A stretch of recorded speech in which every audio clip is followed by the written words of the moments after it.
It's easy enough to follow the sluggish river that splits Iridia in two, a colossal bridge that arches over the dark water below. I cross as quickly as I can, climbing ever uphill toward the distant tower. Ominous? Hours later, legs aching, sweat beading on my forehead, I finally find what I was searching for. The cenobium of the luminous void. That sound, yeah, again, ominous. It stands at the highest point of Iridia, surrounded by cold white walls. Well-dressed people stroll down the walkways, paying no attention to the massive tower in their midst. I'm the only one standing before the gates. I crane my neck up until the top of the cenobium tower disappears into the clouds overhead. My stomach gives an uneasy lurch. Though far grander than the humble shrine of my youth, the cenobium gives me the same impression of being a gilded birdcage. Knocking seems like a terrible idea, but I don't see any other way of making my presence known. I'm halfway up the steps when something moves in my peripheral vision. It's a shady man or woman, a shady person. A shadowy figure crouches beneath one of the white walls. They reach out and tug on a vine as if testing its strength. Oi, you there! The shadow vanishes quickly as I spotted it, and a gaunt-faced man in a crisp charcoal uniform marches up the steps towards me. Ugh, another tourist. Get out of here once you've done gawking. A dismissive wave accompanies his equally dismissive words, and he turns on his heel without even waiting for an answer from me. I look back at where I saw the intruder, but there's nothing, just the leaves blowing gently in a cool breeze.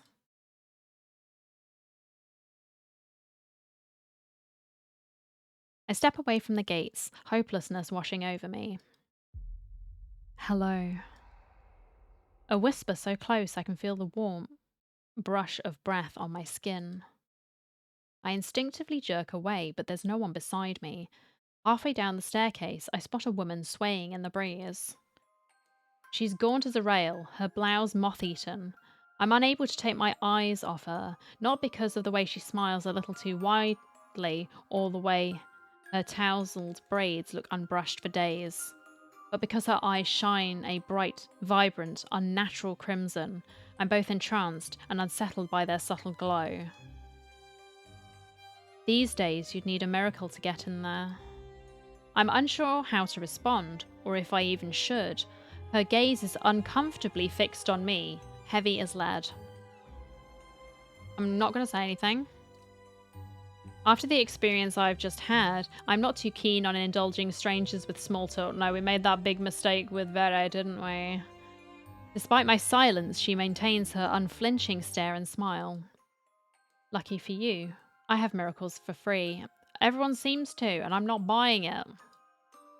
Whatever she's selling, I'm not interested. My words come out in a tired breath.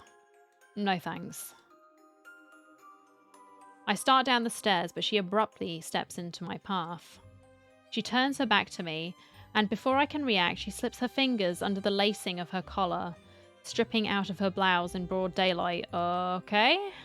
Oh, what are you doing? As worn fabric unveils bare skin, my panic is smothered by cold horror. A misshapen, sunken scar carves into the woman's body. Pitted, gnarled skin snakes down her shoulders, blooming from a gaping hole in the back of her neck. Oh. A shuddering breath escapes me. The fuck? Whatever disease this woman had ate away at her from the inside out. How is she able to move or breathe? It's impossible. She shouldn't be alive, and yet... The power to cure anything can be yours too. The power of the sea spring. The woman slides back into her blouse and deftly laces it up. If I've caught your interest, then follow me. It's only a short walk away. No, I don't think we should be doing this. Without another glance, she leisurely strolls down the cenobium stairs, loose braids bobbing behind her. The edge of her scar peeks out from under her collar. I stand there, wordless, until I manage to regain my bearings. It's a twisted miracle, but a miracle nonetheless. This could be the stupidest decision in my life, but what choice do I have?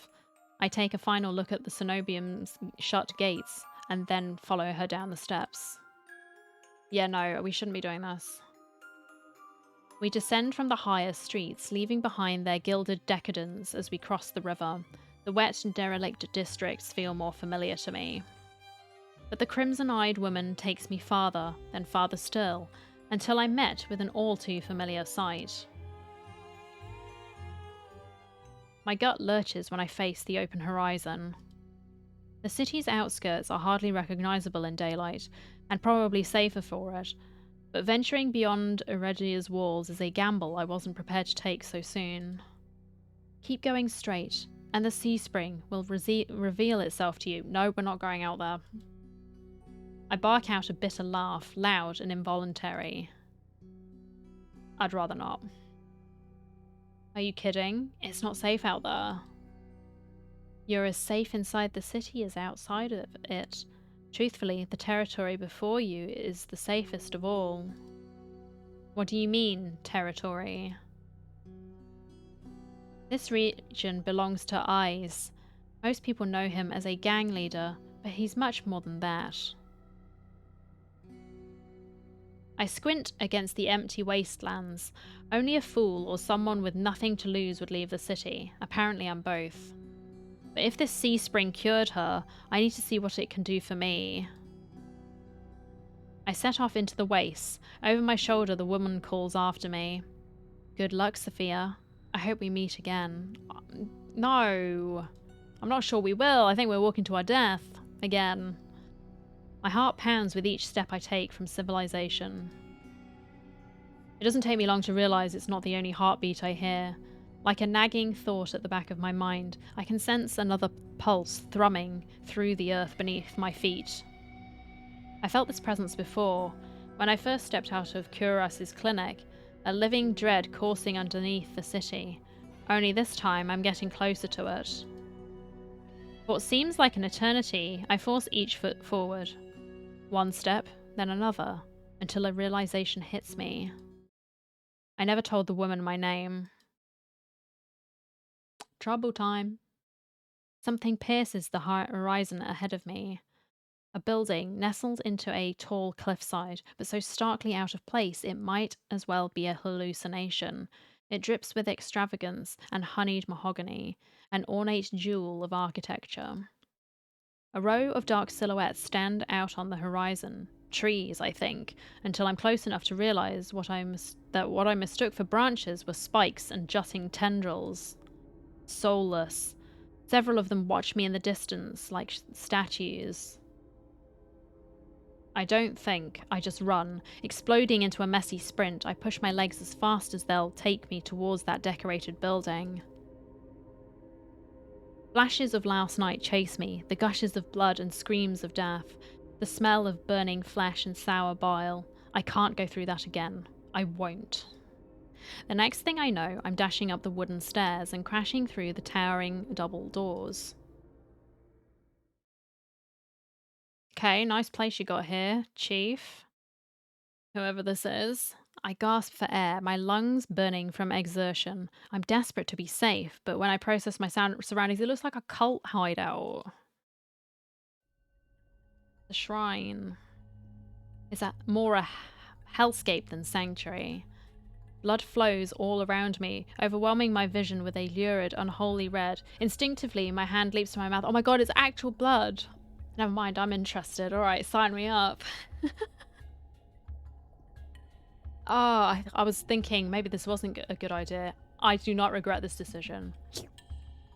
But the rotten stench of blood never comes. Instead, a smoky scent hangs in the air, sharp and spiced. I swallow thickly, convincing myself that it's not as gruesome as it appears. This has to be the sea spring, the place that grants miracles. Pulling my eyes away from the pool, I take in the rest of my environment. Tall pillars flank me, blanketed in written notes. Seating pillows scatter the floor. A rustic kettle sits nearby. Someone must live here, despite how eerily empty it is. I'm gonna call out. I mean, I might as well. Oi, anyone home? Hello? Is anyone here? My voice echoes across the cavern without a response. I approach the paper-covered pillars. Maybe something here can tell me more. I reach for the closest one. I reach for a note in front of me. It reads, "Dear Mother, don't cry for me. I'm sorry I didn't say goodbye, but we'll meet again in another life. I love you very much. From Iris. P.S. If you ever see me, never speak to me again." It's written in perfect cursive. I've never seen such beautiful handwriting. Before I can ponder it further, a sharp chill runs down my spine. Something's watching me. Is it demons? I hope so. Freaks? Yes. Sign me up. I quickly set the note back, my eyes darting around the wooden deck, but it's still empty, vacant. Finally, I look towards the sea spring. That stillness hides something deeper, something wrong. Something familiar. It's watching me. Hey. I spin around and come face to face with a pack of soulless. They chitter and growl, tendrils and spikes flaring threateningly, all different sizes and species, but sharing one identical trait, glowing crimson eyes. I try to back away, but my heel teeters over the sea spring. I'm cornered. Watch your step. It's deeper than it looks. That voice again. At the sound of it, the soulless freeze, their snarls quieting. Okay. Who are you? I search for the voice's source and find it above me, lounging in the rafters. Oh, it's a demon. Well, hello. You look lost, little sparrow. His gaze is a violent crimson, one that sears through me, leaving me feeling raw and exposed. They're the same eyes I've seen over and over, first with the scarred woman, now with the soulless circling me, all bound by the sea spring's blood red. In the shroud of darkness behind him, shapes like massive tentacles twist and coil around the wooden beams. Oh yeah, I see those now, yeah, tentacles, okay, demons. I'm sold. I can't focus. The soulless's growls ring in my ears. They're not advancing, but that could change at any second. Panic rises in my throat as I struggle to track them. Hey. Eyes on me. My stomach rolls as I tear my eyes away from the soulless. Don't ignore someone who's talking to you. It's not polite. For a moment, anger knocks my fear aside. Who is this bastard? I'm distracted by demons and weirdos. I'm kind of distracted by the soulless about to maul me. His name's Bastard. I hope it's not. It's probably not, but he is for now. Only on my command. I scan the soulless again. They really aren't attacking, posturing more than anything else. You tamed them? Power of the sea spring. They're hungry, so they might bite. You could give me a reason to stop them. How about I didn't do anything wrong? Trespassing? That's a valid point. We did just barge into his home. And that's punishable by death? He gives a non-committal shrug. I called out earlier to see if anyone was here. Were we supposed to play hide and seek? Didn't hear you. My voice stops in my throat. This man's terse coolness is both infuriating and terrifying, and also intriguing. I'm just going to add that in.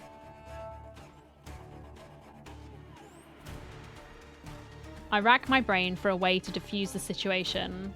Just give him a kiss. It's fine. Don't worry about it. Sure he won't mind. Tell me what you want. Tell me what you want. I'm not in the mood for guessing games. I like getting down to business. Your hands. Alarm jolts through me. I hide my hands under my cloak. Show me. Why? Won't ask twice. With a sharp huff, I reluctantly hold out my bandaged hands. Are you getting off on this? Unwrap them. Heat rushes to my face and fire to my tongue. I should give him a piece of my mind, but not when his soul is one command away from ripping me to shreds. Yeah, just do as this man says. That would be my advice, me. Yet no matter how much I will myself to move, my body is frozen in place. I stand there for a long, agonizing minute. My hands are trembling when I finally raise them. I know the skin beneath the wrappings all too well, the hideous, unnatural flesh I've grown to despise. I grip the edge of the bandages. Stop. With a weary sigh, the man slides off the beam and lands with a thud that shakes the panels underfoot. He's like an Oni, isn't he?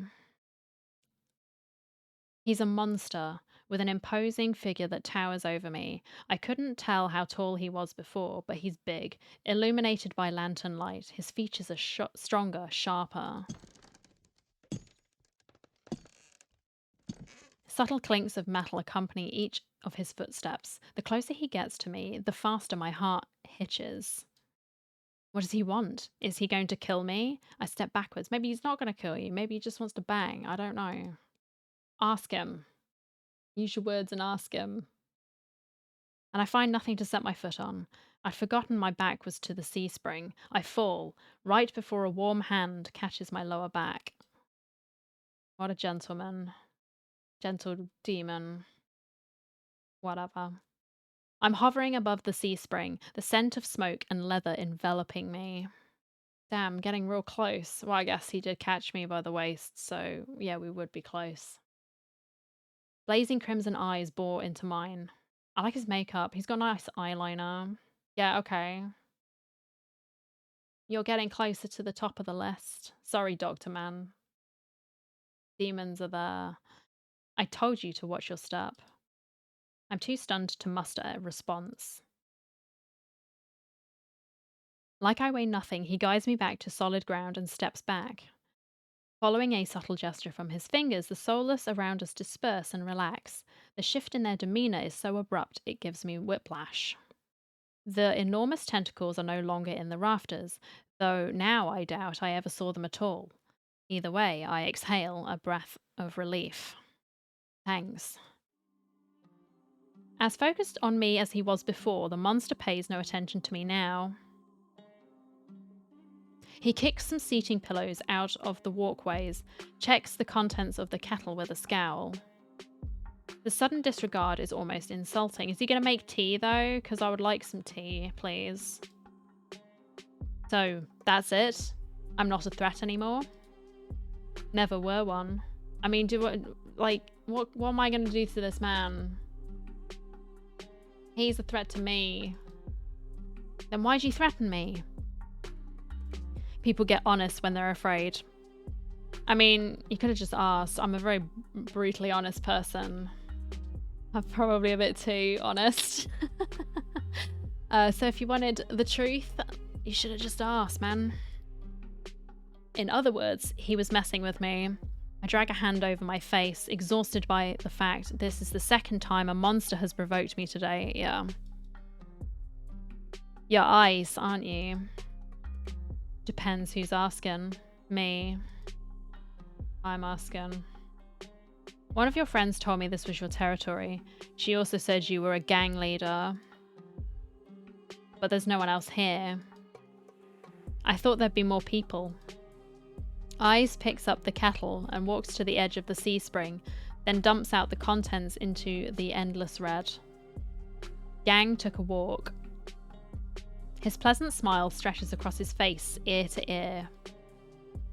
Then, in an instant, it drops. I get the sense that I shouldn't ask about his gang again, okay? What do you need the C-spring's power for? Depends. Can it cure a curse? Probably. You mean you don't know? Nope. He shakes out the empty kettle and starts collecting stray cups, tidying up. My frustration builds. I narrow my eyes at him in a questioning glare. When he notices, he returns it with an amused smirk.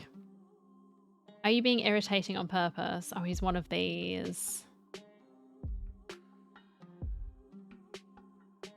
Sir, stop. Listen, Sparrow. The sea spring can cure anything. Nothing's stopping you from trying it yourself. I don't want to. I want to know what it means.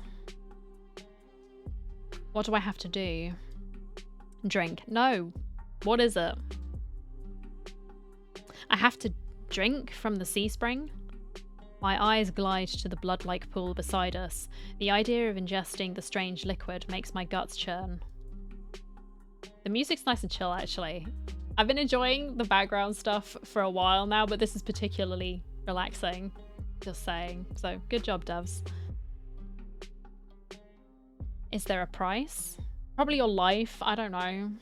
Always. Yeah, there's always a catch. Ice taps his temple with a finger. You lose it a little bit. Oh, well, I mean, that's fine. I thought we were going to say something so much worse. I haven't got anything left to lose.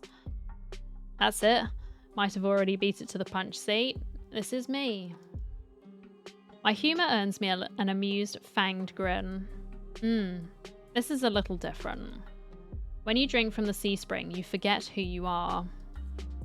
Your mind combines with everyone who ever drank before. Humans, monsters, soulless. One big happy family in your head. Okay. My blood runs cold. I've heard of these before. Group minds. My attendants used to tell me that my power granted people access to a higher plane of understanding, a group mind of my own making. All lies. But something tells me this is real, even if one thing doesn't add up. Your eyes are red too, but you obviously haven't forgotten who you are. Before I can finish my sentence, Ice strides past me towards the entrance. Time's up. Let's finish this later. Wait, already? You barely told me anything. Came on a bad day. I've got somewhere to be. Alright, busy boy. Okay, I see. I like it. There are still so many questions burning on the tip of my tongue, but my frustration spills out before any of them. I was told to come here for help, but instead I get threatened and kicked out. You're joking, right? What's your tone? I'm nice, but you don't want to ruin the host's mood. My skin prickles. The feeling of being watched washes over me again. My eyes dart back over to the sea spring. A lone ripple dances on the quiet surface. I take I's advice and clamp my mouth shut. Eyes approaches a nearby soulless, a lanky dog-like one with 6 legs and a crown of tendrils. Several sets of crimson eyes adorn its sides. Its forked tail wags rapidly when Ice squats beside it. Aw, he likes pets. I like pets too. Even if they are like weird demon monster dogs. He runs his fingers through the tendrils, scratching its chin and pats its head. A gentle smile plays across I's lips. The affection he holds for the soulless is painfully clear. I dip my eyes away, my stomach fluttering at the tender sight. Now's not the time, visual novel me, for me to get excited about this stuff. Like, we're in trouble. Just calm down. Stop being so damn thirsty. It's getting dark out, so this pretty girl will guide you back. Following a short whistle from I's lips, it trots over to the entrance obediently, tail swaying. Well, that's kind of you. Thank you, sir. I watched the soulless warily. Pretty is not a word I would use to describe it, and the idea of it protecting me sounds absurd. Just take it, me. Just accept it and go home. Go somewhere. If I decide to drink, how should I find you? Find someone with eyes like mine. They'll point you in the right direction. But think it over. Once you drink, you can't go back. Oh, yeah. I mean, I'm curious, not gonna lie. Want to see what happens. Like, how far can I fall to madness? Curious. Very curious. It's a lot to process, but I give a small nod. At least I know I have another option for a cure, as disturbing as it may be. Also because he's hot, so there's that too. That might be convincing me somewhat. I follow the soulless at a measured distance and watch it nudge the giant doors open with ease. When I'm about to cross the threshold, I sneak one last glance behind me. My heart skips a beat when I meet Eye's eyes. I'm about to snap my head away, but he just flashes me an easy smile. Till next time, Sparrow, I'll buy you a drink for scaring you. It better be a better drink than what we had in the pub, because that was terrible. No beer that tastes like piss, please. Thanks. I don't trust myself to do anything but respond with another curt nod. I mean, it was a nice place, even if there was like weird things in there. Yeah, no, that's alright. Outside, more crimson-eyed soulless scuttle about. It's hard to believe it's the same threatening pack from before. They chase each other in circles, roll around in the bog's mud. How cute. They pay no attention to me as the dog-like one escorts me away. It's an uneventful trip. Sometimes the soulless looks over its shoulder at me to make sure I'm still following. That is very considerate. Ah. Dusk darkens the sky by the time we reach the city. I can't sense that massive heartbeat anymore. Maybe it was all in my head. The soulless sits and looks at me expectantly with familiar crimson eyes. I'll pet her. As nervous as I am, I carefully glide my fingers through the soulless's tendrils and scratch beneath its chin, just like Ice had. It pushes into my palm in response, rumbling with a sound akin to a purr. The vibrations are soothing, almost healing my fatigue. When it's satisfied, the soulless spins around and scampers back in the direction we came, vanishing into the darkness. It's barely my first day in Iridia, and I've already encountered so many things I thought were impossible, tamed soulless being one of them. My head spins. Maybe I should call it a day. Yeah, we've had a lot of adventures, haven't we? Holy moly. I hope I'm alone in my room and that man has not snuck in. I'll be so mad if he has. Nightfall creeps across the streets of Iridia. The city, labyrinthine even in daytime, has become a warren of treacherous alleyways. Please don't get mugged. The streets are completely deserted. If I hadn't been here earlier, I would have thought this part of the city abandoned. I make my way through the winding streets, doing my best to keep my bearing towards the wet wick. My steps slow when I hear rustling in the dark. I strain my ears, but everything is still. Is the silence playing tricks on me? Something is wrong. It's never just abandoned. If you think you're being watched or followed, you probably are. The fine hairs on the back of my neck prickle, a frisson of discomfort running down my spine. Something is wrong. My eyes dart from one side of the street to the other, searching for movement. The shadows are as deep and dark as pools of ink, and I see nothing. I can't stay here. I need to reach a busier part of the city. Drawing my cloak tighter around my body, I hurry on my way.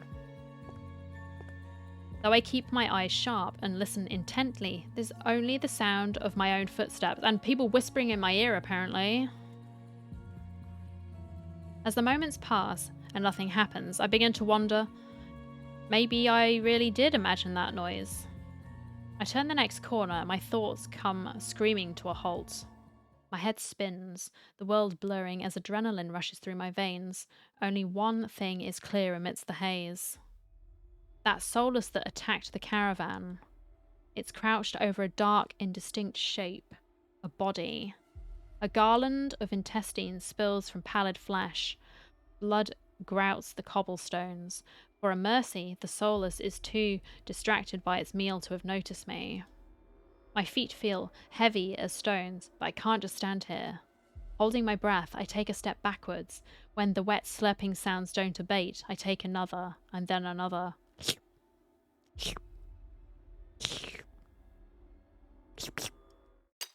There we go. Then a shard of glass crunches under my heel. The world seems to slow to a crawl as the soulless raises its head, blood dripping from its tendrils, every single one of its bulging eyes fixed unblinkingly on me. It's really here. It's come back for me. Who's controlling this thing? With its little fingies. Run! I'm off like a shot, running for my life through the darkened streets. Behind me, a piercing bay splits the silence, and heavy footfalls pound after me. My heart thunders in my chest. I take turns at random trying to lose it in the maze of streets, but I can't seem to shake it. I can hear its breathing now, a wet, fluttering rasp, growing closer and closer. The same claws that severed my arm swipe out. I duck, saved by pure reflex, and skid around a corner. I take 3 running strides before the bottom drops out of my stomach. A wall twice as high as me bars my way, a dead end. When I turn around, the Soulless looms in the entry to the alleyway. It's no longer running. It doesn't have to. As it prowls closer, my thoughts race. Some of the buildings lining the streets are lit. There must be people inside. It's a long shot, but... Try the nearest door. I whirl, grabbing the handle of the closest door. It turns completely, the hinges creaking as I push, and I feel a flash of hope before a weight hits the door from the other side and slams it shut. The click of the lock turning is grimly final. In this wretched world, few people will stick their neck out to help their own flesh and blood, never mind a stranger. The Soulless gives a rasping hiss. It's the only warning I get before it lunges for me with a flash of claws. I hurl myself to the side, but the slick cobblestones betray me. I fall, sprawling over the rough stone. As the Soulless looms over me, I scramble away from it until my back hits the wall. There's nowhere left to go. It descends on me for the kill. But the impact never comes. There is a person. I warily crack one eye open, then the other, not sure whether I should believe what I'm seeing. A hooded figure crouches in front of me, one bloodstained hand outstretched. Moonlight silvers the edge of their stiletto knife. Their face and hands are splattered with blood, and the Soulless... My eyes dart past my unexpected rescuer to the misshapen form behind them. The Soulless's many eyes, once restless and vibrant, now look dull and waxy. A red pool spreads slowly from under its body. He's pretty, or they're pretty. I'm assuming, sorry. Numb with shock, I can't help but stare. It's dead. After all the people it's killed, after nearly killing me twice, I can hardly believe it. Well? I gingerly take the offered hand. The stranger's gaze dips to my bandages. Pale lips part, on the brink of a question, then close again. With a strength belying their slight frame, they pull me to my feet. Something about them is strange, unlike any human or monster I've ever met. I can't quite place my finger on why. As soon as I'm on my own 2 feet again, they pull away from me and start wiping the blood from their face and hands. Stay there. They turn away from me stiffly, leaning over the Soulless's gangly body. With their back toward me, I realize I saw their hooded silhouette at the Cenobium. It was this person. I thought maybe it was the woman who was being weird, but here we go. You were at the Cenobium. I've seen you before. You were at the Cenobium earlier, weren't you? They cast a wary look at me. So what if I was? Their harsh response takes me aback. Before I can formulate a response, they continue. What are you thinking, travelling alone at night? This is far from the worst thing haunting Lowtown. I can't make heads or tails of them. First they save me, now they scold me. Lesson learned. I could do without the lecture though. To my surprise, they break eye contact. Their attention glides back to the Soulless's corpse. They examine it with an inscrutable expression. I clear my throat to fill the silence. I'm Sophia. Min. Suddenly, Min tenses. Their blade flashes as they drive it into the back of the Soulless's neck. The Soulless thrashes once, letting out a rattling hiss as the air leaves its lungs. Min leans on the blade, driving it deeper and deeper until there's a sickening crunch and the creature goes limp. My heart thuds in my chest. It must have been clinging to life by a thread, just like we were. The parallels are very close and similar. Min straightens up, withdrawing their blade in a single, smooth motion. Better to put wretched things like this out of their misery. They calmly clean the blood from their knife. I swallow, my eyes still glued to the cooling corpse. Why is A soulless inside the city?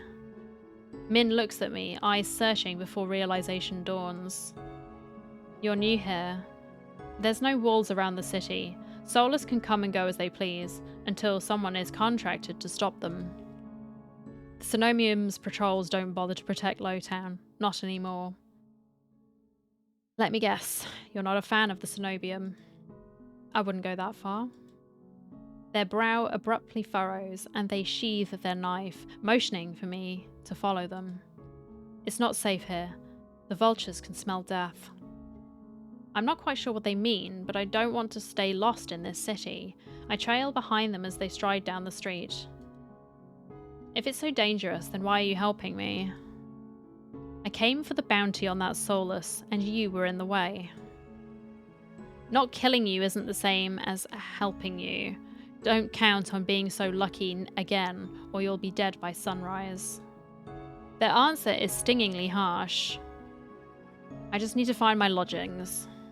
I hold my hands up, trying to forestall any more snippy comments. Alright, I get it. I'd love to get out of your way, but I'm sort of lost. I just need directions back to my lodgings. What makes you think I'll help you? Because I asked nicely, I said please. Did I say please? Actually, I didn't say please, but I'm going to say please now.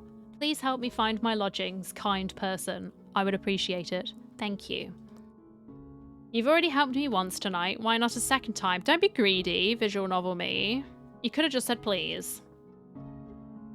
That seems to catch them off guard. Their brow knits and they look away, scowling. How troublesome. Sophia? Oh, it's him again. Sorry, I'd forgotten about you. Temporarily. Goddamn. Snap, now what do I do? Too many options. Urge. I turn, surprised by the voice. Kuras walks down the street towards us. His white and gold clothing is pristine, despite the grime of the city. Hello, Min. I see that Soulless was your work. Min shrugs. There's a familiarity to the way they regard each other. You know them, Kuras? Min is a freelancer who has done a few errands for me. They are quite reliable. Unreliable freelancers don't eat. Sophia needs to get back to wherever she's staying before she wanders into the jaws of another Soulless. It is late. Were you able to find a place to stay, Sophia? I'm staying at the Wet Wick. Both their faces fall. Yeah, I mean, I didn't really have a choice, man. I see. Would you like a guide? It might be preferable to walking around about alleyways. That would be nice. Min clicks their tongue and sighs, sounding mightily put out. Going to the Amaryllis district, that gaudy cesspit?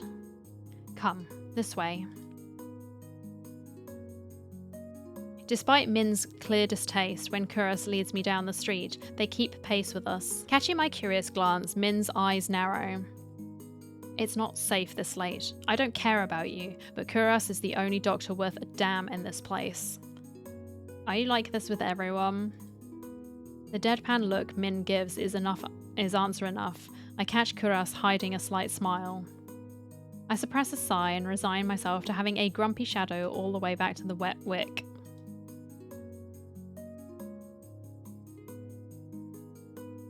The route Kuras takes is completely different from my slow meandering earlier this morning. In no time at all, he cuts through darkened streets and twisting alleys. It seems like half the city has poured into the Amaryllis district's colourful streets. Laughter, clinking glasses, and the music assault my ears from every direction. Yet the most noise still comes from the Wet Wick. Its doors hang wide open, lanterns lit. Here we are. He moves towards the door, and Min lets out an audible huff. Don't tell me you're going in. I have some quick business with Leander. Ugh, fine. He still owes me for yesterday's work. They drag their feet, reluctantly trailing me into the tavern.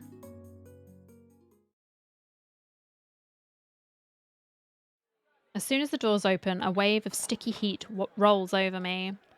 In the hours since I left, the wick has grown suffocatingly crowded. Oh, good. Just what I don't like. Kuras stands out, easily a head taller than most. Even so, I nearly lose sight of him amid the sea of swarming bodies. Really? Even when he's dressed like this? I doubt anyone else is dressed like this. Come on, me. I know it's late, but... Come on. Pardon me. The crowd parts as though answering his request. Kuras glances over his shoulder at Min and me before gliding through. How can anyone breathe in here?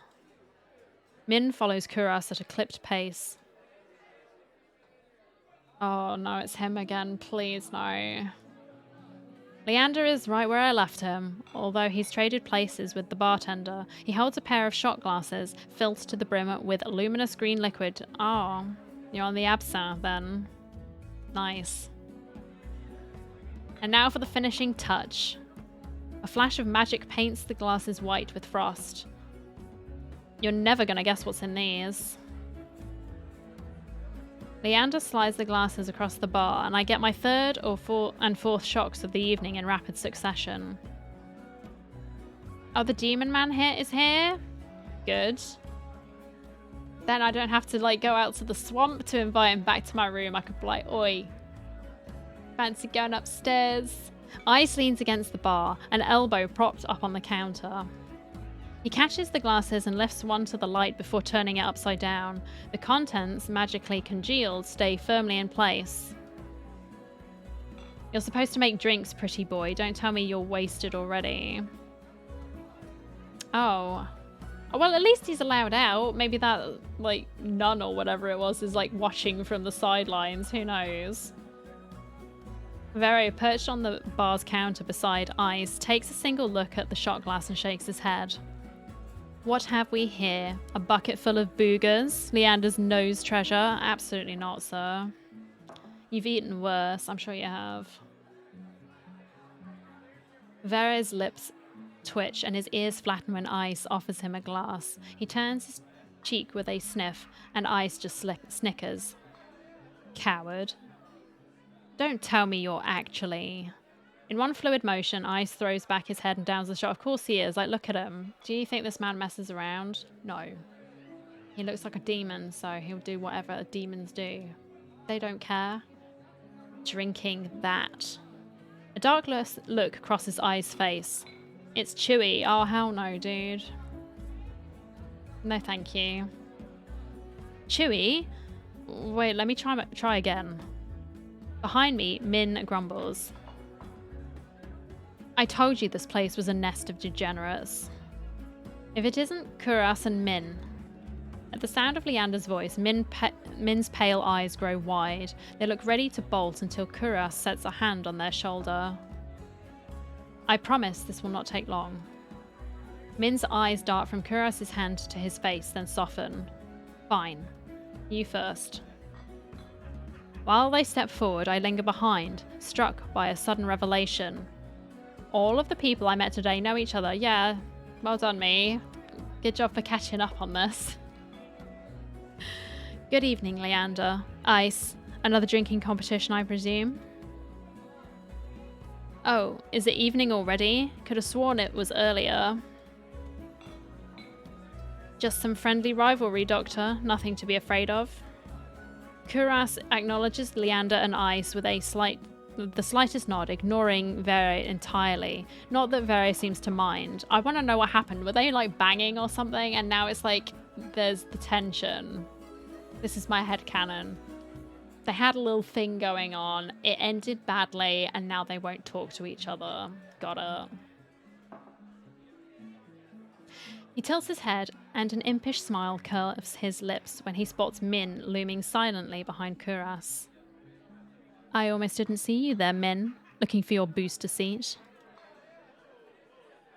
Min pushes back their hood. They level Vero with a cool look. I thought Eyes wasn't allowed to bring his pets in here. Vero's tail gives an angry twitch.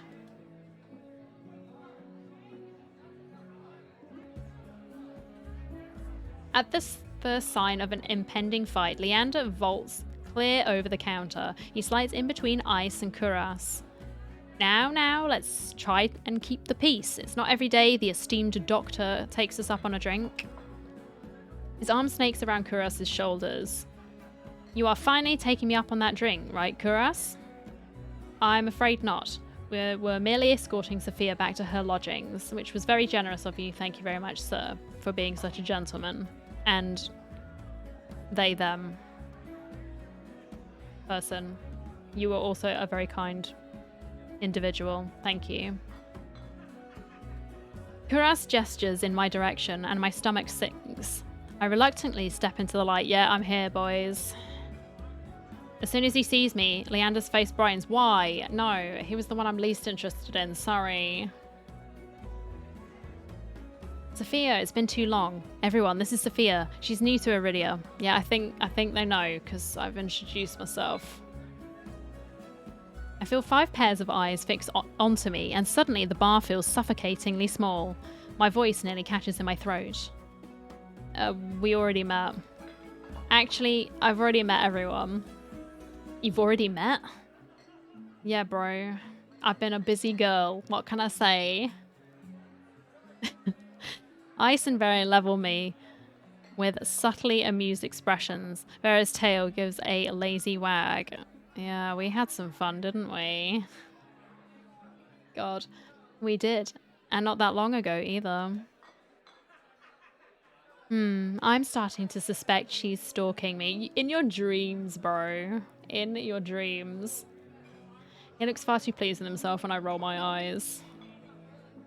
Yeah, keep that up, dog. It's fine.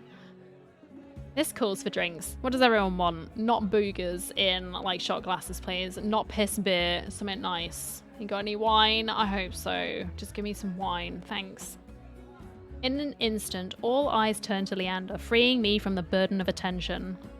I still can't believe they all know each other. Watching them talk amongst themselves feels surreal. But for the first time I undertook the journey to Iridia, I feel a faint glimmer of hope. I know I was meant to meet them. I hope so. And find love. I mean, wait, what? Cure my curse. That was it. Yeah, that was why I came to Iridia. Curse. Bad. The low, pleasant rumble of Leander's laughter pulls me from my restless thoughts. Ha! Well, colour me surprised. You make friends fast, Sophia. I wouldn't go that far. We're more like acquaintances. A wise man once said that acquaintances are merely friends you haven't shared a drink with yet. A wise man? You said that here last week. I can hear Min's lip curl with distaste from across the bar. Leander clears his throat and continues, unperturbed. Let's toast to Sophia's health. Care to join in, Doctor? Kuras politely declines with a wave of his hand. How about you, Min? No. Are you? No. A resounding pop pierces the din of the bar. We all turn in the direction of the noise.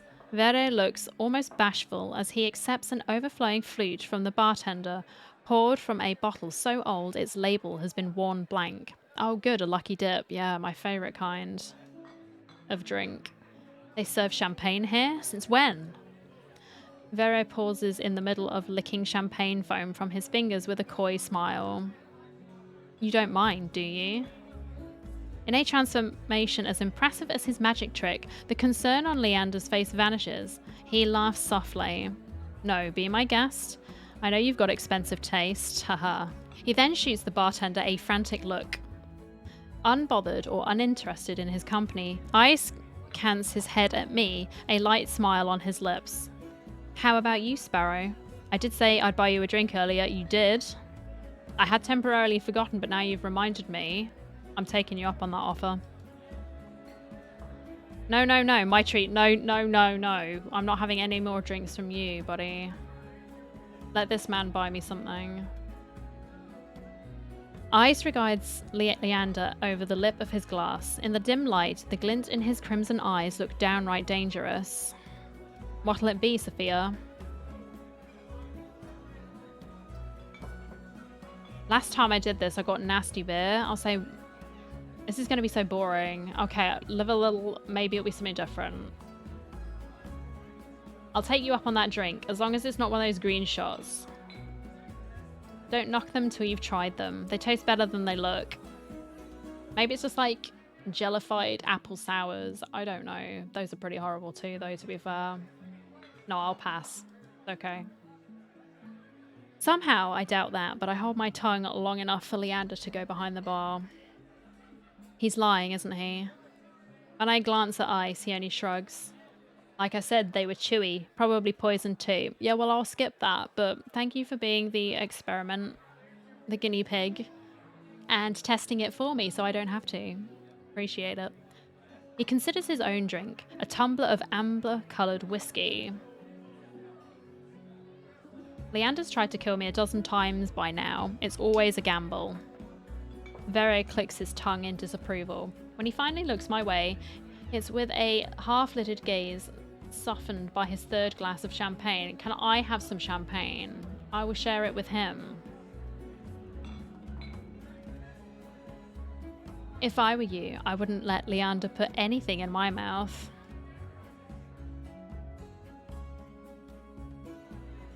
Stop it. Stop.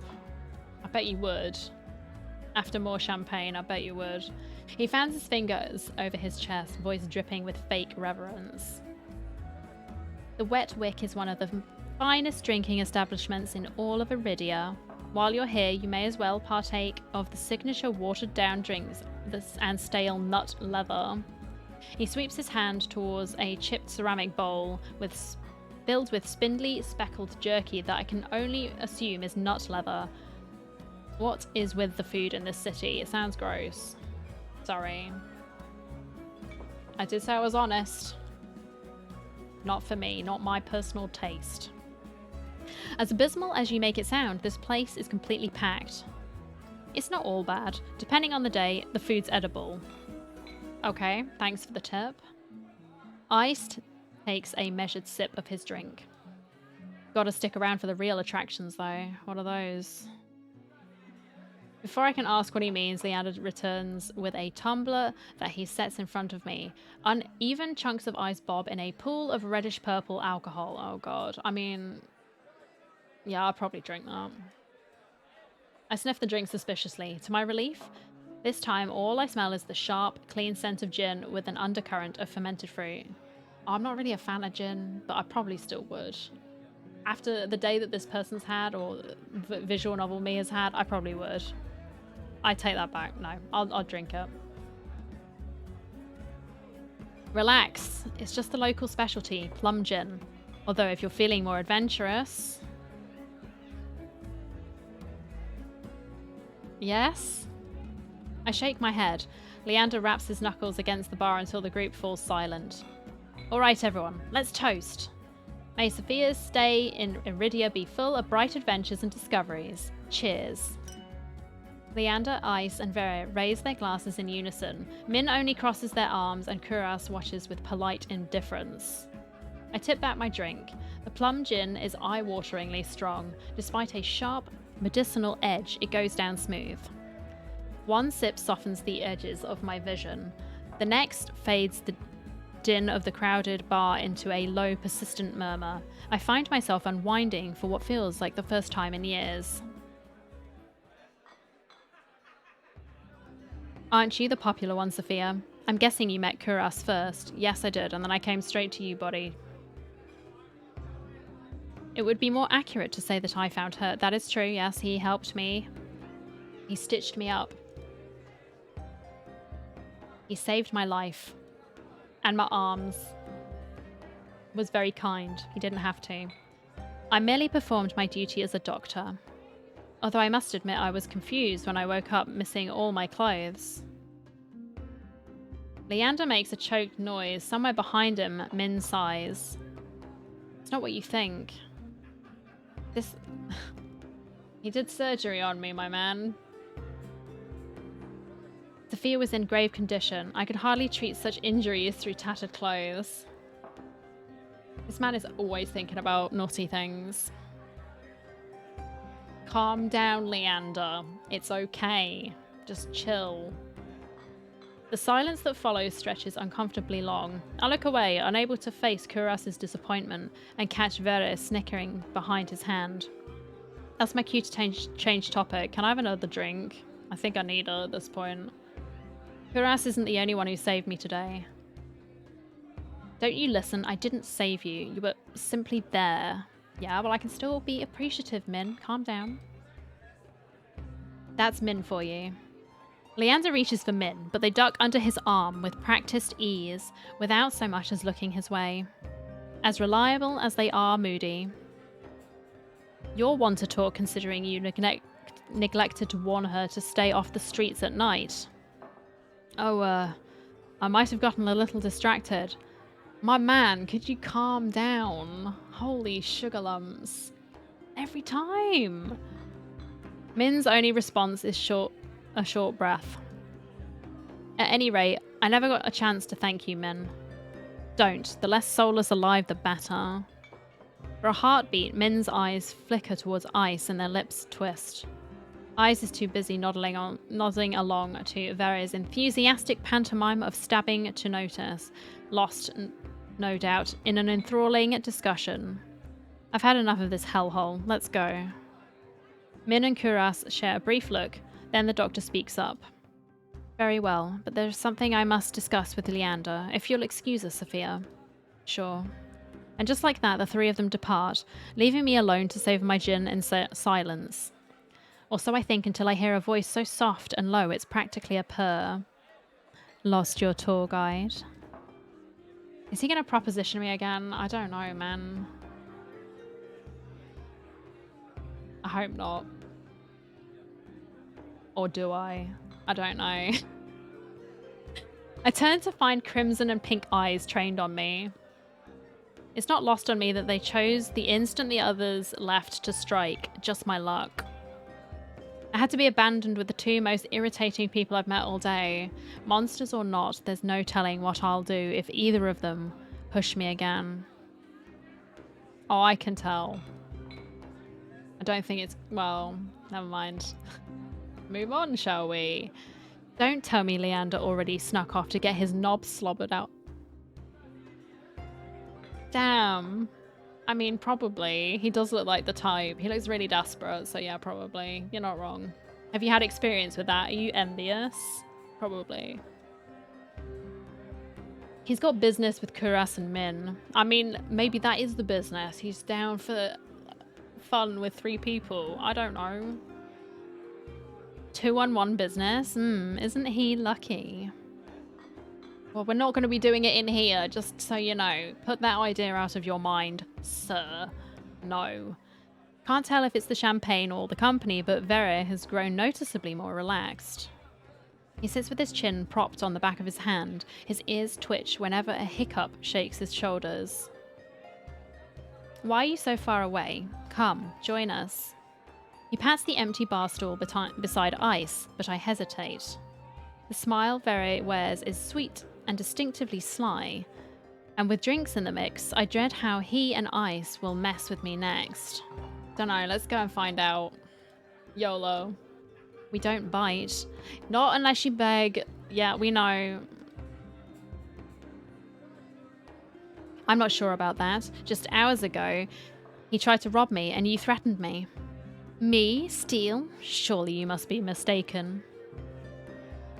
You sure it was me? Yeah, it was definitely you, man, unless there's another person who's got black and white hair and has some very fetching red horns sticking out of their skull and pointed ears and have their booba semi-exposed and a nice tribal tattoo on their arm. Maybe you have a twin. I don't know. Tell me. Yes, it was you. And then you had the gall to kick me out just so you could go drinking. I mean, we were just like intruding. I don't think that was unreasonable, to be fair. I think we're the obnoxious. We're the asshole here. Visual novel me. Sorry, but we were. He gives another one of his shrugs. I was lonely. Aww, boo-hoo. A simpler answer than I expected, but I guess I can't fault him for that. Varys suddenly slumps forward, gossamer sleeves pooling where he rests his elbows on his knees. Ice sets his hand on Vera's waist, narrowly preventing him from tipping off the counter. How about we start fresh, Begin with proper introductions, get off on the right foot and whatnot. I'll start. The name's Vera, hunter extraordinaire. Vera's right hand flutters to his chest and he bows his head, flinching when hair falls into his eyes. Ice doesn't say anything, so I suppose it's my turn now. It's Sophia. Vera considers me for a long moment, his tail idly swaying behind him. Then he knocks back the rest of his champagne. It's a pleasure to formally meet you, Sophia. He says my name slowly and deliberately, savouring every syllable. A tingle jumps down my spine. I quickly turn my gaze away. Stop it, visual novel me. Like, stop it. We're getting as bad as Leander. I think maybe that's what the flowers do. They turn you into an absolute menace when there's attractive people around. Maybe that was his plan. I don't know. Ice smirks at my reaction over the rim of his glass. Don't you be smirking, man. You can join in too. Is something funny? Nope. I open my mouth and close it just as quickly. They want me to react, goading me into another ridiculous game. While their sharp cat-like eyes keep me on edge, something about this tension is fun. Yeah, see, we're a weirdo too. We're getting into this. Stop it. Stop it. Behave. It must be the gin, yeah. Go to bed. Bad. A flash of white over I's shoulder catches my eye. Across the bar, Kuras heads for the door. I don't see Leander or Min, but it feels wrong to let him leave without saying goodbye. I'll be back. Vera hums and wags his fingers at me as I leave. I slip through the crowd, careful not to touch anyone, but just as I'm nearing Kuras, I stagger, shoulder-checked by a man with a neck thicker than both my thighs. He stares down at me, nostrils flaring. Out of my way, shitstain. My words spill out on their own. You watch it. I regret them as soon as they leave my mouth. That fucking gin. Okay. The roughneck wheels around, shoving a bloodhound out of the way so he can close in on me. What did you say? He shoves me backwards, sending me stumbling to the sticky floor. I'm fine, but my heart leaps into my throat when I see the roughneck bearing down on me. You trying to start something here? The roughneck freezes, his fist cocked back. A group of bloodhounds called by the commotion circle him, sizing him up. For what feels like an agonizingly long moment, the roughneck looks from me to the bloodhounds. Finally, he sniffs and spits on the floor next to me. The lob narrowly misses my cheek. Ew, what a freak. Get out of here. Screw it, too many freaks in this circus tonight. Yeah, and there'll be one less when you leave this establishment, sir. Or maybe the circus will disappear because you are, in fact, the entire circus. The entire circus. He turns his back on me and comes face to face with Ice. Yeah, come to my defense, Mr. Demon Man, please. Help me. A dangerous smile spreads across his face. You'll do. What happens next is a blur. Ice fist crashes into the roughneck's jaw, causing an eruption of gasps, shouts, and even cheers around us. I scramble to my feet right as the frantic crowd swarms around me, cutting off my sight of everything and everyone. Through the ruckus, I hear Leander shouting, "Hey, hey, Ice, take it outside." Ignore them, everyone. Look, drinks are on me. With those 4 words, the wick erupts with hoots and hollers. The ring around me disperses as bloodhounds and onlookers rush towards the bar. Through the thinning crowd, I catch glimpses of familiar faces. Ice vanishes out back, dragging the roughneck with him. Alright, well, you have fun there, buddy. Yeah. Have fun. Kuras lingers near the door, searching, I suspect, for any wounded before he departs. That's very kind, I guess. Doctor things. Min draws their hood up tight as they slip out of a side door. Very wise. I wish I could do the same.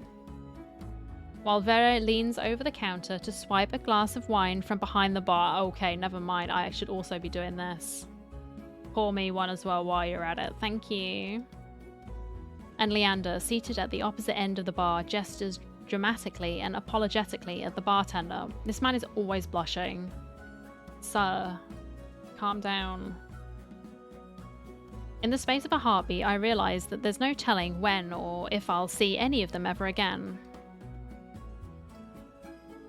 Well, whoever I pursue may be the last person I get to speak to tonight. I follow. Who am I going to follow? I've got to pick one of them? Dude. There's like the majority of them on my list. Except for Leander. Is everyone except for Leander. I'm so sorry, man. He didn't make the impression. Who should I talk to? I kind of want wine. I said I wasn't into the fox boy, but here I am going, maybe I'll talk to the fox boy. God damn it. I'll talk to...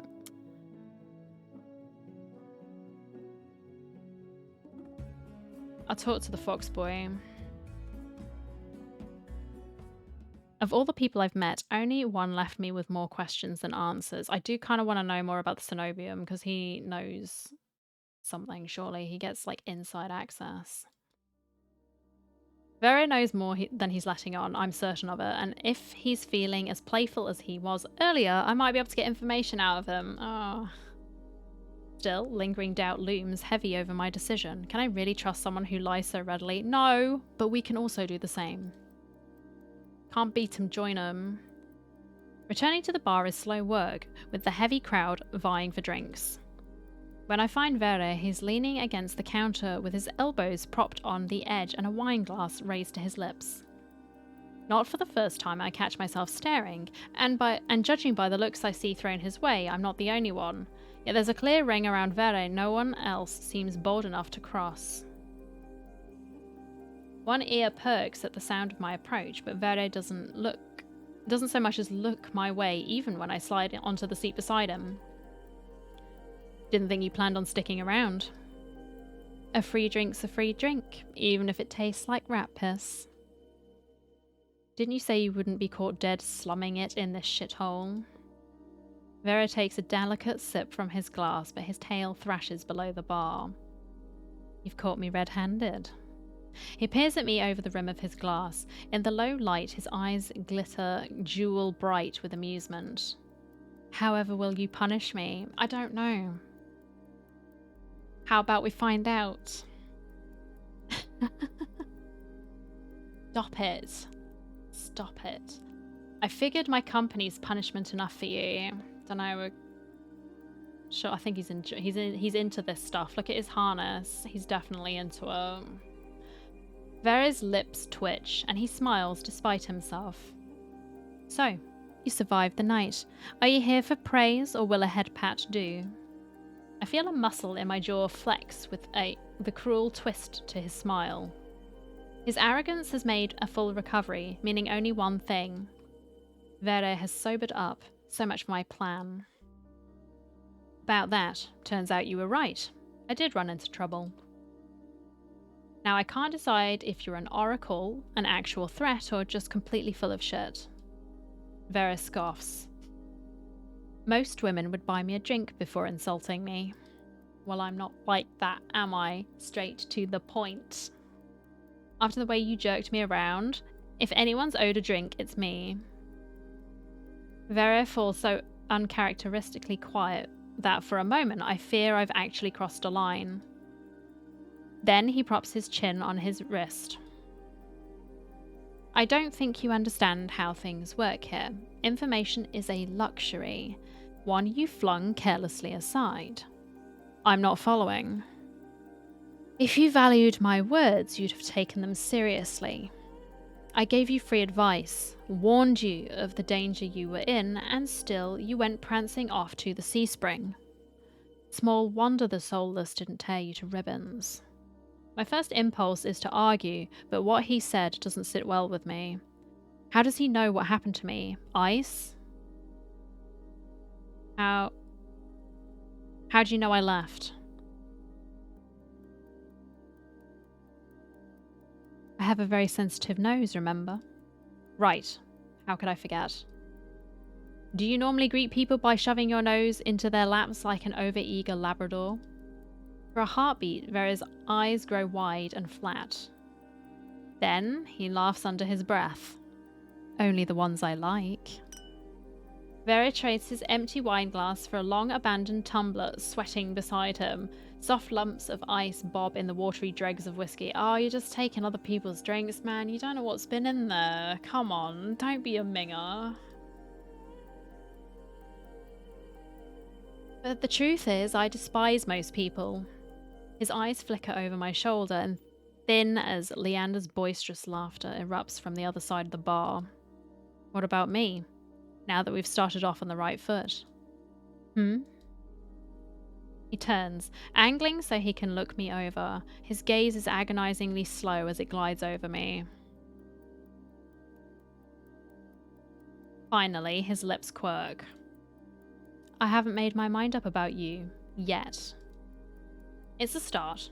Or so I think until his eyes slide away and he turns back towards the bar. It's not Vera's attitude that bothers me. No, I expected that of him. It's the fact that I've got no idea how I'm supposed to hold a conversation, much less get answers when he's being so testy, and his foul mood is infectious. Just have some more alcohol. I'm sure that will help. It won't help, but just forget it. Did I do something to piss you off? He lets out a short breath. No. Another lie. I'm close enough to catch the subtle bristling of his tail. I'm just disappointed. Oh, I'm not mad, I'm disappointed. Oh. People like us can't help but attract danger, yet you seek it out, and for what? Cheap thrills? Maybe? I wasn't trying to get eaten by soulless. There's something I'm looking for. And you think Min can help you? Leander? Are you really willing to risk your life with those dipshits? No, maybe not Leander, I'm sorry, man.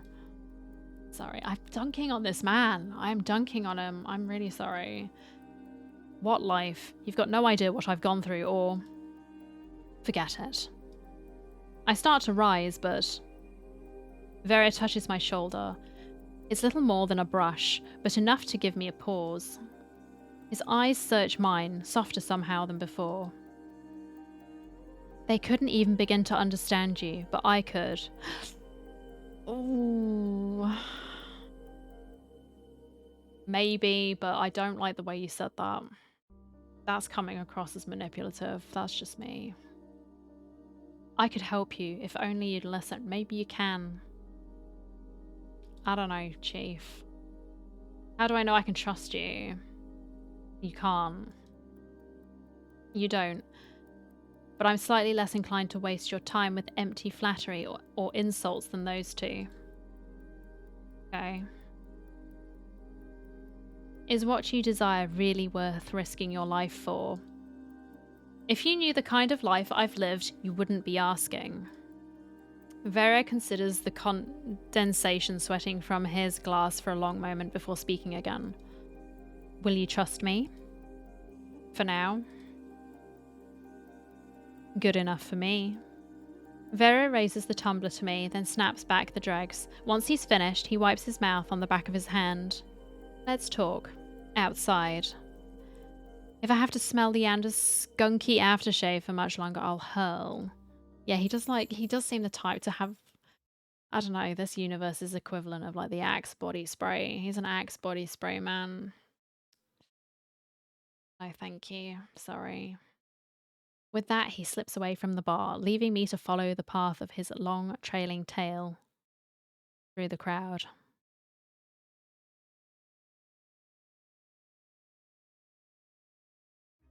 It's so cold outside, the breeze cuts clean through my bandages, freezing my fingers. But if the chill bothers Vere, he doesn't show it.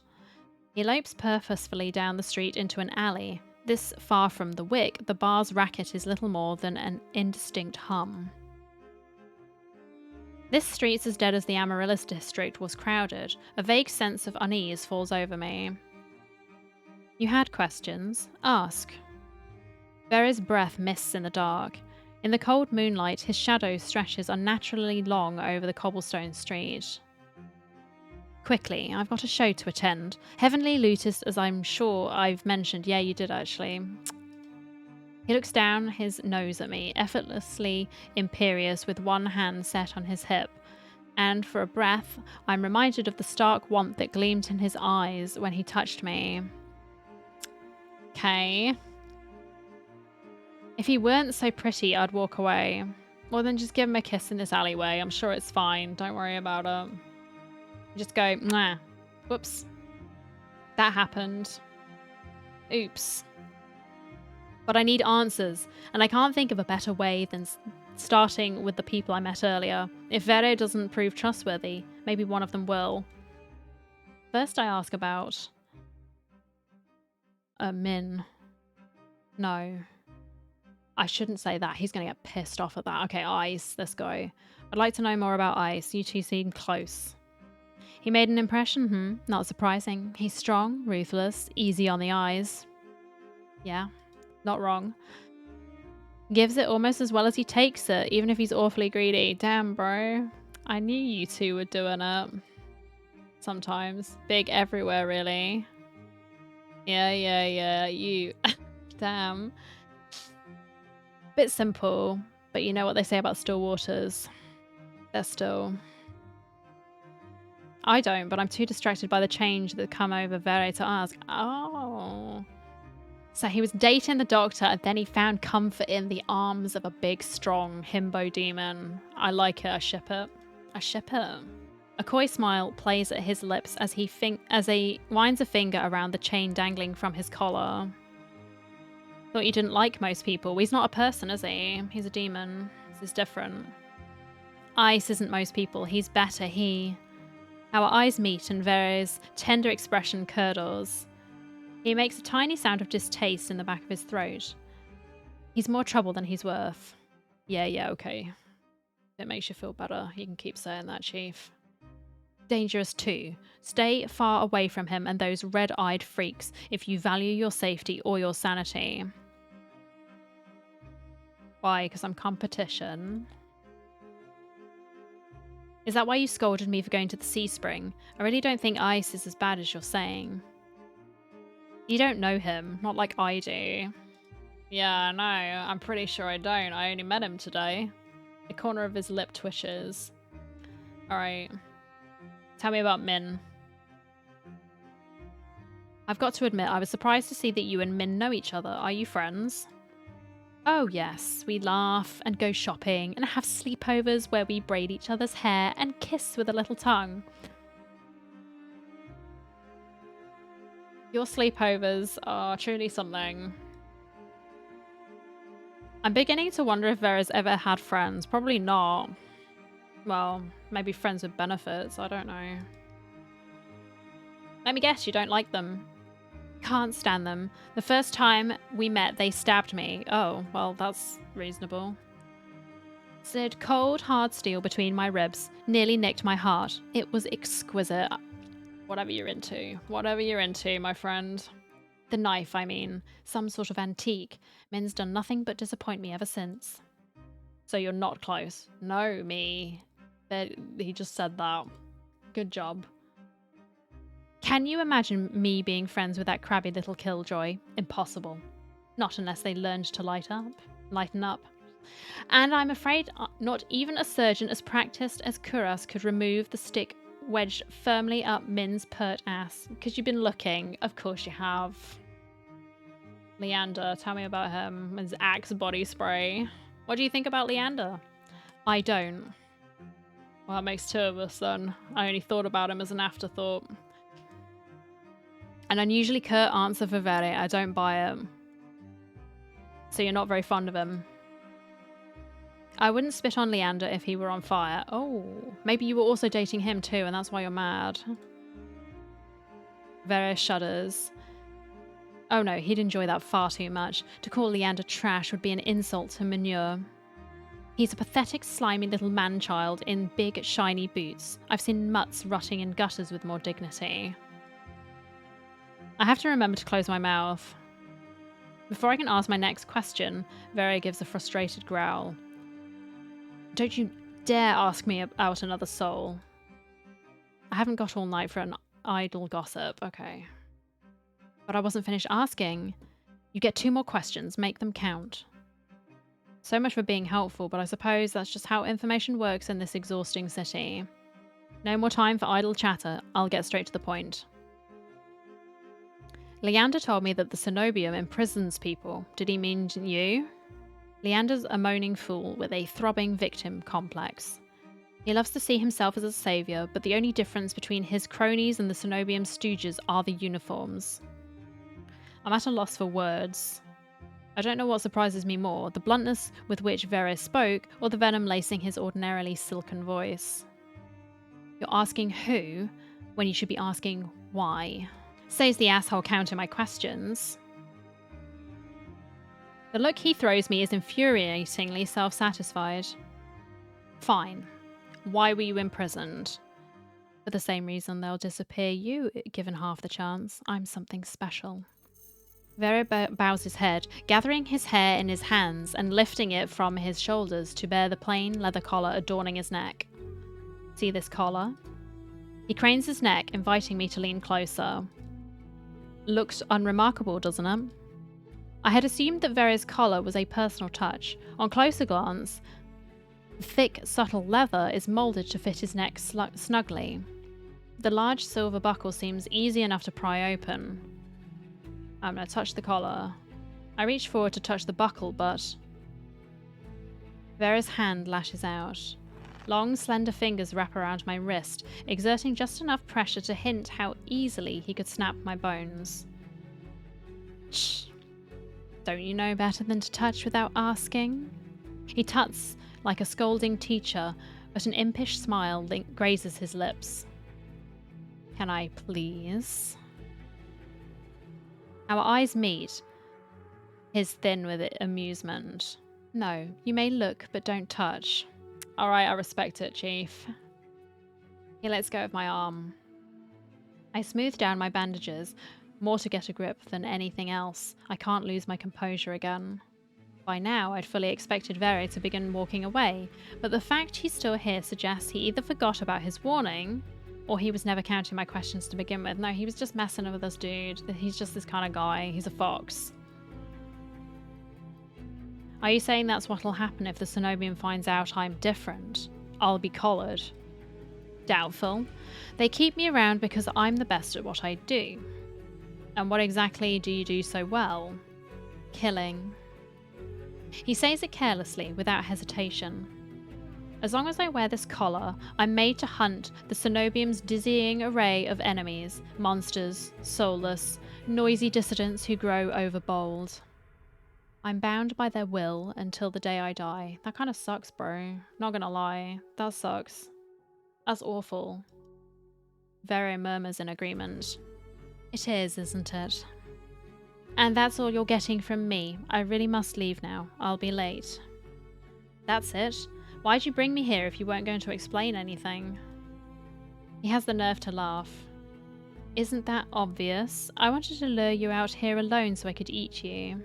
In what way? You're lying again. And you're asking far too many questions for someone hiding so much. He sneers, and reflexively I shove my hands deep into my cloak. What makes you think I'm hiding anything as I stuff my hands guiltily away from view? Oh, I don't know. Maybe it's the tough act or the way you tense up at the slightest provocation. More likely it's the bandages. Not exactly subtle, I'll be going, unless you're willing to share some morsels with me. There's a biting edge to his playful tone. I can't tell you anything. Wrong. You can start with what you are. I take a step backward, but my back hits a wall as Vero follows me in lockstep. I turn, only to find his left hand resting on the wall beside my head, caging me at yeah, the classic pose, just leaning, give him a kiss, go. Vero reaches for me, his fingers curl around my chin and lift, forcing me to meet his lidded gaze. There we go. There we go. Easy. Would you believe me if I said the eyes are the windows to the soul? Yeah, go on then. My eyelid twitches. Cliché, I know, but let me tell you a little secret. Vere leans in until his lashes tickle my cheek and the warm, faintly spiced scent of his hair drowns out the stench of greasy cooking fires and chimney smoke. There's nothing you can hide from me. His voice is so low, so subtle, I could slip into it. You poor thing, misled by those you trusted most. You caused so much suffering unknowingly. I know that pain. I can help you forget it all. I swallow thickly. How could he possibly know? No, this must be some kind of trick. But for once, Vere isn't smiling. All that suffering has made your soul so irresistible. His piercing eyes pin me to the spot. The look on his face makes my blood run cold. I've seen it before. Travelling through the wastes, the lanterns would occasionally reveal carcasses picked clean by starving scavengers whose eyes shone in the dark with the same ravenous hunger. Vera takes a shuddering breath. You're trembling. What if you and I went somewhere quieter, alone? Bro! I don't know about that, but also, okay, maybe. Sure. Resist him. Nah, fuck it, let's go. YOLO. Just claim my soul, I haven't got much left, it's fine. I'm sick of running, of hurting, of suffering. Surrendering completely is the easiest thing I've ever done. Before I can finish, Vere hushes me. A gloved thumb runs across my lips, bringing the taste of leather when it dips into my mouth. He bends closer and closer. Through the gauzy veil of his hair, I see shadows spread in whirls of smoke, eddies of darkness peeling off the walls and blooming to blot out the moon. The cool party trick. Sensation flees with the light, leaving me numb to everything except the sudden pressure of a hand tightening around my throat. Something snaps and the bitter tang of copper floods my mouth. Vere's lips crush mine as he swallows the reedy thread of my final breath. Yes, get in there, son. Thanks for the tips. This time, death comes swiftly and permanently. Yes, kill me, daddy. Well, that's what I get for being too, thirsty. Let's resist him. Don't be a hoe. Not this time, anyway. Let's just resist him. Part of me wants nothing more than to let him take me, to surrender completely to him. It would be so easy. I'm not about to give up now. Yeah, we already did give up, but thankfully, I could bring myself back to life. That's why I'm special. You're late. The lootist. Vere blinks. His voice comes out soft and breathy. Shame. He eases back, and for what feels like the first time since he cornered me, I breathe, but my relief is short-lived. Nimble fingers trail down my jaw before closing around my throat. The touch is feather light and teasing, but my pulse still leaps. One last thing, Sophia. Spoken so softly that the pounding of my heart nearly drowns out his words. Call me a dog again and I'll break you. Understand? His lips curve, but there's no humor in his voice. Yeah, sure thing, bro. I got you. Yes. Good. As soon as Vere releases me, I sink against the alley wall to catch my breath. He looks down on me, his expression distinctly smug. Let's get one thing straight. I ate a monster 3 times your size for breakfast. 2, actually. The first tasted dreadful, like a fisherman's old ashtray, but that's beside the point. You and I may be alike, but don't ever forget what I am, or what I do best, okay? He flashes me a dazzling smile. Sophia! Anyone seen Sophia? Is this Leander? Oh, for fuck's sake, bro. Leander's voice echoes from the direction of the wick. I whip around. I nearly call back before remembering Vera's apparent distaste for Leander. I glance back at Vera. And he's gone, because of course he is. Only he's gone, vanished into the dark. I'm left in the deserted alley, trembling with a delirious mixture of exhaustion and excitement. Yeah, because we died and then came back. That was fun. F-word. I let out a long, shaky exhale that condenses in the freezing air. Only once my racing heartbeat slows do I make my way back towards the wick, guided by the distant sound of Leander's voice. Can I go to bed yet? Choose my fate. I don't know. The doctor. No, that one, the demon boy.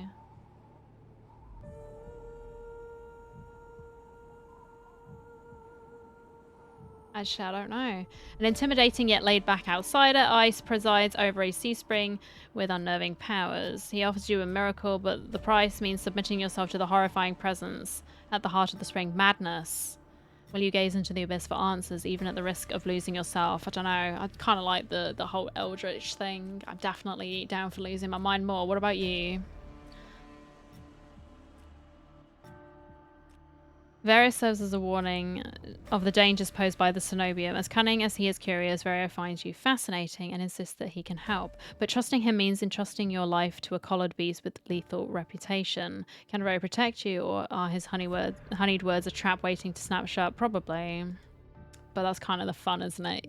Live a little. Min. Despite their cold nature and familiarity with violence, Min is just as desperate as you to get into the Cenobium. You may be able to help each other, but they're keeping as many secrets as you. They claim they're dangerous, but could they be your only chance at getting into the Cenobium? What about you?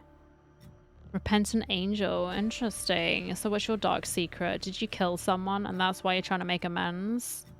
Got up.